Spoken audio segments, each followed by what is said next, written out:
Hello, we are Trang Li, Dr. Zhang Zhang, and Dr. Xinchun Zhu. Today we are going to present the paper 293, POMI, Polling-Based Memory Interface for Hybrid Memory System.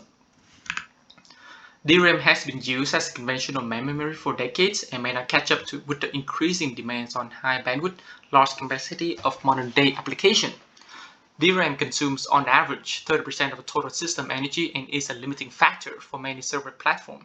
Furthermore, DRAM is a volatile memory that requires periodic refresh to retain stored data and is prone to soft errors.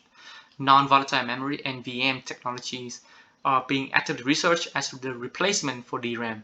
They promise significant higher density, zero refresh power, and lower cost per minute compared to DRAM. Thus, combining the properties of NVM and DRAM to make a hybrid system will be more cost-effective than the conventional DRAM memory system.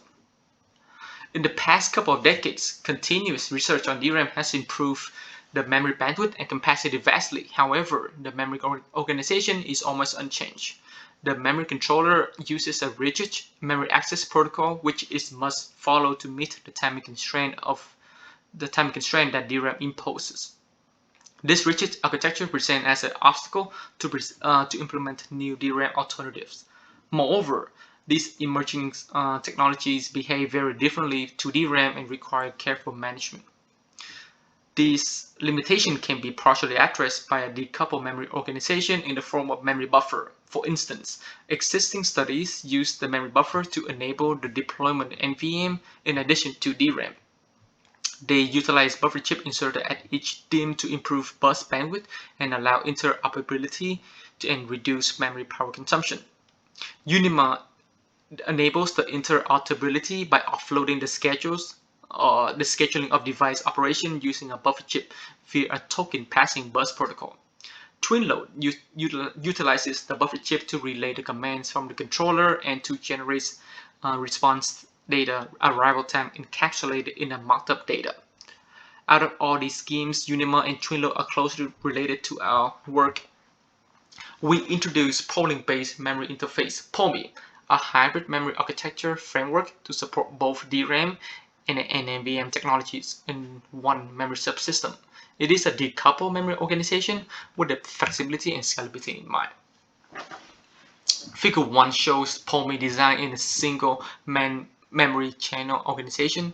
The difference between POMI and DDR system are additional detail and transfer bus, and a buffer chip called Memory Interface Buffer (MIB) inserted at each DIMM. Since POMI is a decoupled memory organization design, the memory controller no longer has knowledge of all ongoing operation and their status. Thus, the DIMM sending back data might run into the bus conflict, so we propose a new bus protocol, a polling-based protocol for bus arbitration. The memory controller no longer sends device-specific commands such as precharge, activate, refresh. Instead, it only sends read-write command directly to the MIB, the buffer. There are at least one MIB chip inserted at each DIMM, which acts as a bridge connecting the memory controller and the memory devices. The MIB contains read and write queues, the memory control interface, memory device interface, polling control logic, DLL, and device clock generator. The memory controller interface is in charge of receiving the commands and the data from the controller and sending the read data once the transfer command is received. All the local device operations are scheduled in memory device interface. The polling control logic responsibility is to process all the polling-based protocol commands and obtain the bus ownership for its own DIMM.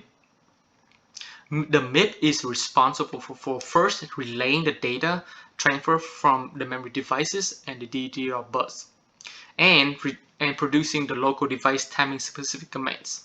The chip processes the device-independent command set, schedule local device timing constraint operation, and obtain the bus ownership using polling-based protocol from the controller.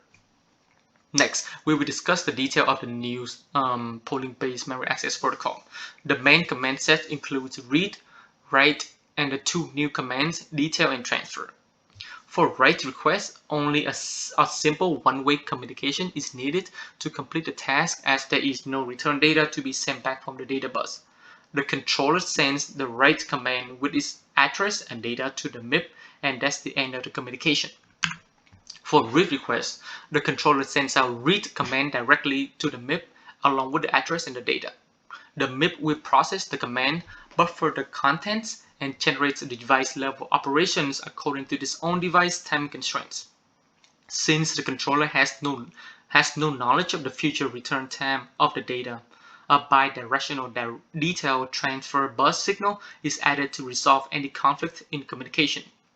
Upon receiving the read request from the memory controller, the MIP estimates when the data will be ready based on its own device ongoing operation and status. This approximate time is sent back to the memory controller called a detail package. The memory controller is responsible for processing all the details package, buffering them, and sending out a signal granting the DIMM with the data ready the bus ownership. This signal is called transfer package. There might be multiple DIMMs with the data ready. However, only one will receive the transfer signal and use the bus to send the data back. Most failures occur when the estimation in detail package is too short. The retry mechanism is used to resolve the problem. The MIP receiving the transfer signal without any ready data will send back another detail with an updated estimation of the request. The MIP receiving the transfer signal without ready data will send back another detail. Since the MIP has been granted the bus access with the transfer package, there is no bus contention to send back the detail package. The allocated time slot is then free up for any subsequent commands. We evaluate our proposed scheme by using a cycle-accurate simulator GEM5. The GEM5 simulator is extended to support two hybrid memory frameworks, including twin load and now scheme POMI. The details of the baseline simulation are in table 1. We evaluate our scheme using spec CPU 2006 and 2017 benchmark. 8 sets of benchmarks are chosen based on their misses per kilo instruction MPKI. The simulation are fast-forwarded 2 billion instructions to get past the initial phases. Then the cache are warmed up for another 100 million instructions. Finally, the detailed simulation are run for 1 billion instructions for each of the workload to collect the stats. First, we want to show that the POMI can perform as efficiently as conventional homogeneous DDR4 memory system. Figure 5 shows the performance. Memory intensive high workload, the POMI improved performance by 9.7% and 5.1% over twin load in the baseline. The performance improvement comes from the additional parallelism at each device level, since multiple DIMMs can schedule internal timing operation for their own DIMM in parallel without worrying about any specific commands from the controller. For low and mixed, POMI also outperforms twin load and the baseline by 1.8% and 0.7% respectively. This shows that POMI can perform as efficiently as conventional DDR4 memory system. Note that POMI has additional benefit that it can support heterogeneous memory modules. POMI framework allows memory controller to house technology-independent memory devices in a heterogeneous system. In this slide, we showed evaluation of POMI framework against twin load in such configuration. For memory-intensive high workload, the average performance improvement of POMI is 22% over twin load and 3.2% faster in compute-intensive workload. Finally, for mixed workload, average performance of POMI is 9.4% over twin load. The intention here is to prove that the POMI framework can in fact support a hybrid memory system efficiently without compromising the performance of homogeneous systems. In summary, we introduce a polling-based memory interface POMI, a hybrid memory architecture framework to allow technology-independent memory device to be housed under the same memory system. It uses a new polling-based bus protocol to decouple the memory controller with its DIMM, shifting the local device scheduling on the on-chip buffer. It tackles the issues of scalability and flexibility of previous hybrid framework schemes. POMI can perform as efficient as the conventional system, and it also can support hybrid memory system. and these are the references. Thank you.